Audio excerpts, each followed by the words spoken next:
Hello my dear students. आज हम लोग पढ़ेंगे क्लास 11th हिंदी दिगंत भाग 1 गालिब, जो कविता शीर्षक हैं त्रिलोचन जी का लिखा हुआ, उनके बारे में। सबसे पहले हम लोग गालिब जो है ना, उनके बारे में, उनकी जीवनी को पहले देख लेते हैं। इनका पूरा नाम था मिर्जा गालिब। हिंदी, उर्दू, फारसी की बहुत ही अच्छे शायर थे। हिंदी के भी अच्छे शायर, उर्दू के भी अच्छे शायर और फारसी के भी अच्छे शायर थे। इनकी जिंदगी बड़ा अर्थभाव में रहा था। बात क्या था समझिएगा, ये बड़ी ही पियक्कड़ स्वभाव के आदमी थे।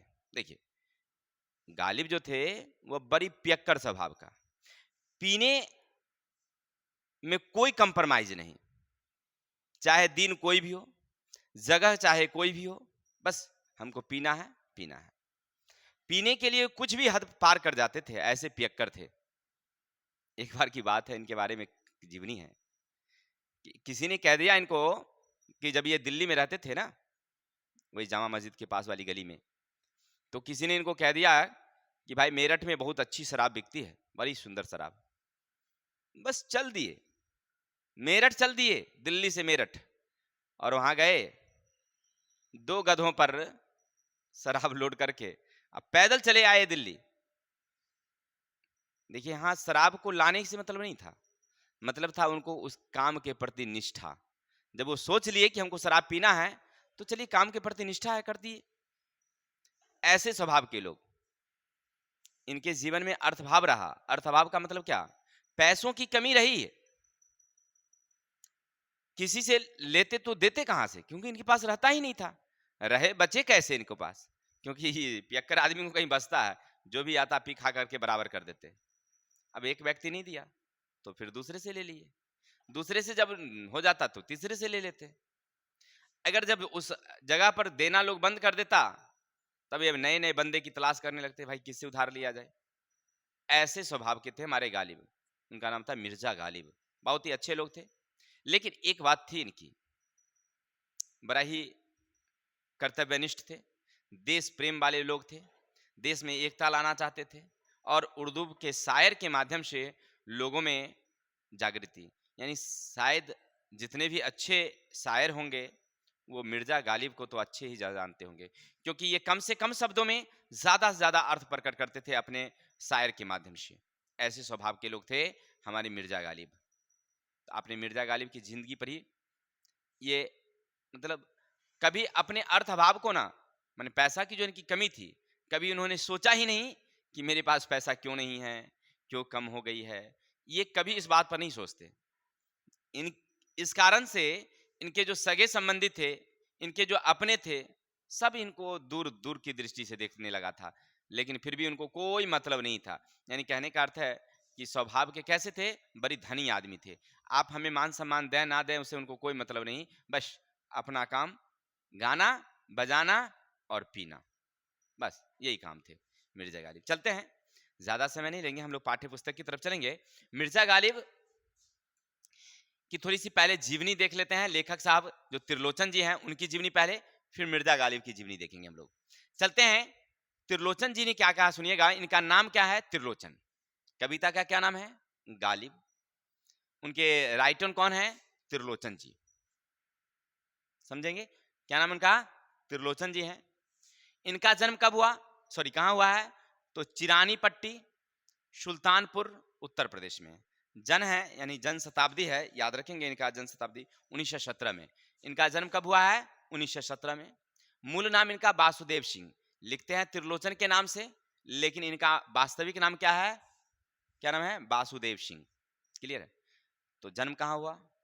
तो उत्तर प्रदेश, सुल्तानपुर जिला, चिरानी पट्टी नामक जगह। शिक्षा गांव में ही, दोस्तपुर और वाराणसी में प्रारंभिक शिक्षा। हिंदी साहित्य सम्मेलन प्रयाग से उन्होंने साहित्य में रत्न, फिर BHU से MA अंग्रेजी में किए। सम्मान उत्तर प्रदेश हिंदी साहित्य पुरस्कार और साहित्य अकादमी पुरस्कार। देखिए, ऐसे पियक्कर लोग थे, लेकिन जब उन्होंने अच्छी कविताएं लिखी, अच्छी शायरी लिखी, तो उन्हें हिंदी साहित्य पुरस्कार और साहित्य अकादमी पुरस्कार भी मिला है। इनकी जो कृतियां हैं, काव्य, धरती, गुलाब और बुलबुल, दिगंत, ताप के ताए हुए दिन, शब्द, उस जन, उस जनपद का कवि हूँ, अर्घान तुम्हें सौंपता हूँ, अनकहनी भी कुछ कहनी है, फूल का नाम है एक, सबका अपना आकाश, चैती मेरा घर इत्यादि। यानी जो त्रिलोचन जी हैं, जिनका मूल नाम क्या था, वासुदेव जी, इन्होंने बहुत सारी कहानियां कविताएं लिखी हैं और ये इन्हें उत्तर प्रदेश के साहित्य पुरस्कार मिली है। और आज जो लिखे हैं वो हमारे किस पर लिखे हैं, तो गालिब, जो मिर्जा गालिब है ना, उन पर लिखे हैं और उन्हीं की बातों को उन्होंने अपने कविता के माध्यम से दर्शाने की कोशिश किया है। ये याद रखेंगे, क्या लिखते हैं सुनिएगा, गालिब गैर नहीं है अपनों से अपने हैं, गालिब गैर नहीं है अपनों से अपने हैं, गालिब की बोली ही आज हमारी बोली है। यानी कहते हैं कि आज हम जो बोलते हैं, आज हम लोगों में जो प्रेम भाव है, एकता है, वो किनकी देन है, गालिब की देन है। गालिब अपनों, यहाँ क्या लिखे हैं, गालिब गैर नहीं है, यानी गालिब जो है ना वो गैर नहीं है। हम भारत में हिंदुओं का साम्राज्य ज्यादा है, हिंदू की संख्या ज्यादा है, लेकिन त्रिलोचन जी कहते हैं कि वो गैर नहीं है, वो भी अपने हैं। था भाई, अपने कैसे हुए? इसलिए क्योंकि वो देश प्रेम की भावना उनके मन में है। जब भी बोलते थे देश प्रेम की बात करते थे, आपसी एकता की बात करते थे। इसलिए कहते हैं कि वो जब एकता की बात कर रहे हैं, जब हम लोगों में भेदभाव वो नहीं कर रहे हैं, तो अपने कैसे नहीं हुए? यानी हिंदू, मुस्लिम, सिख, जैन जो भी था, उनमें वो कोई भेद नहीं करते थे, सबको वो एक समझते थे। इसीलिए कहा गया है कि वो अपने थे। गालिब क्या थे? गैर नहीं, अपनों से अपने थे। यानी वे कहते हैं कि हिंदू मुस्लिम में कोई भेदभाव नहीं है, सब आपस में एक जैसे हैं। गालिब की बोली ही आज हमारी बोली है और आज जो हम लोग बोलते हैं, आज उन्हीं की देन है। अब क्या कहते हैं, नवीन आंखों में जो नवीन सपने हैं, नवीन आंखों में जो नवीन सपने हैं। अब भाई, नवीन आंख का क्या मतलब हुआ? देखिए, एक सपना दो तरह की होती है। एक तो आप रात में देखते हैं और सुबह उठते ही, अगर रात में सपना देखिए कि भाई झूला झूल रहा है, हमारे मित्र हमारे साथ साथी हमें झुला रहा है, हम झूल रहे हैं, नहीं। आज जैसे बिछावर पर नींद खुलती है, अरे कितना सुंदर दृश्य था भाई, और कहाँ चला गया दृश्य, वो सपने पर आपका जोर नहीं होगा, आप कुछ नहीं कर सकते उस सपने को। लेकिन एक सपना होता है जो दिन में होता है, अब खुली आंखों से लोग देखते हैं, यानी आप अपने आप को बनना चाहते हैं, आप अपने आप को बनना चाहते हैं, ऐसे सपने। और कोई आदमी, कोई व्यक्ति जो नवीन नया आदमी जीवन में ऐसे सपने देखे कुछ बनने का, वो सपना होता है कि हम चाहते हैं, हम सोचते हैं कि हम जिंदगी में ऐसा करें, ऐसा बनना चाहते हैं, तो वो बनने का वो सपना है। और उसको पूरा करने के लिए, उस सपने को पूरा करने के लिए अगर प्रयास करता है, तो वो उनके लिए एक नवीन सपना है। वे गालिब के सपने हैं, गालिब ने खोली। यानी गालिब, गालिब जो हैं वह अपने कविता के माध्यम से कहते हैं कि वो गालिब के सपने हैं। यानी गालिब साहब अपने खुली आंखों से लोगों को समझाना चाहते हैं, सपना दिखाना चाहते हैं कि हमारी देश में एकता, प्रेम भाव होनी चाहिए, सब मिलजुल करके हम लोग काम करें, आपसी सद्भावना होनी चाहिए, ऐसा कहते हैं। गांठ जटिल की जीवन की बात और वह बोली, नपी तुली थी, हल्केपन का नाम नहीं था। यानी कोई भी बात बोलते थे, वो हल्की बात नहीं बोलते थे। हल्की बात का मतलब समझ रहे हैं ना, जैसे हम लोग कहते हैं ना, कोई आदमी को बुझने कम आता है या सही नहीं बोल पाता है, तो उसको कहते हैं हम लोग, भाई हल्का दिमाग का आदमी है भाई। यानी लेखक साहब त्रिलोचन जी गालिब की बातों को कह, देखिए गालिब है पियक्कर आदमी, एकदम पियक्कर नंबर वन, जो हमने कहानी सुना ही दिया आपको। लेकिन उनकी जो बोली है, वो बोली में वजन होती थी, पीने के बाद भी एकदम सही बोलते थे, कहीं कोई झूठ नहीं, कहीं कोई इस तरह का मिथ्या बातें नहीं, ऐसा वो नहीं बोलते थे। वही कहते हैं कि नपी तुली थी, हल्केपन का नाम नहीं था। जो भी बोलते थे एकदम सत्य नाप करके बोलते थे, कहां पर कौन सी शब्द बोलनी है वो सटीक बोलते थे। और हल्केपन माने किसी तरह का उनके जीवन में हल्कापन नहीं था, माने कोई बात को झूठ सांच नहीं बोलते थे, सच बोलते थे। जब भी गांठ जटिल की जीवन की बात और वो बोली, और जीवन की जो सच्चाई होती थी उस बात को बोलते थे। यानी हमारे गालिब जी की विशेषता का वर्णन करते हुए त्रिलोचन ने क्या कहा, वो कहते हैं कि वो जीवन की जो गहराइयां हैं, जीवन की जो सच्चाइयां हैं, इस बात को उन्होंने बताने की कोशिश किया है। और बात और वह बोली, ये बात कौन बोल रहे हैं, त्रिलोचन जी बोल रहे हैं गालिब के बारे में। नपी तुली थी, और उनकी बात, हर एक बात जो थी बिल्कुल सच सच होता था, और हल्केपन माने कोई झूठ नहीं बोलते थे। सुख की आंखों ने दुख देखा और ठिठोली कि जो यों जी बहलाया बेशक दाम नहीं था। देखिए, सुख की आंखों ने दुख देखा। हम सब चाहते हैं कि हमारी आंखें क्या देखे, हमेशा सुख चाहे, नहीं, लेकिन फिर भी किसी किसी कारण से कभी कभी दुख आ जाता है, हमारी जिंदगी में नहीं आ जाता है। तो कहते हैं कि हमारे आंखों में दुख, दुख जो है ना वो हमने देखा है, और वह हमारे आंखों ठिठोलियां किया, मजाक कर दिया हमारे जीवन को, दुख। लेकिन त्रिलोचन जी कहते हैं कि जो यों जी बहलाया बेशक दाम नहीं था। यानी कहते हैं कि वो दुख को हमने अपने जीवन में कभी उतारने की कोशिश नहीं किया। दुख है तो है। अभी आपने क्या बताया मिर्जा जाकिर के बारे में, मिर्जा जो गालिब हैं उनके बारे में क्या बताया कि वे दुखी थे, उनके पास पैसे नहीं होते थे, आज कमाएंगे, आज खा के खत्म कर देंगे, कल उनके जीवन में क्या होगा वो सोचते भी नहीं थे। ऐसे बिंदास स्वभाव के लोग थे। वही कहते हैं कि हमने अपने आंख दुख देखा जीवन में, लेकिन उस दुख को अपने जीवन में उतरने नहीं दिया। हमने जीवन में दुख देखा, लेकिन अपने जीवन में उस दुख को उतरने नहीं दिया। हमने दुख को समझा ही नहीं कि दुख है, और हमेशा खुश रहा।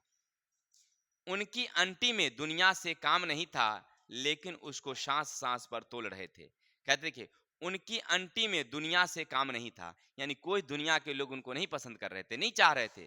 कौन लोग? उनके सगे संबंधी, उनके मित्र लोग। क्यों? सीधी सी बात है, अर्थयुग है भाई। अब किसी से वो पैसा लेते, किसी को देते नहीं। पहले तो रिश्तेदार को ठगे, रिश्तेदार से लेकर के पी लिए, अब रिश्तेदार जब मांगता है तो देते नहीं है।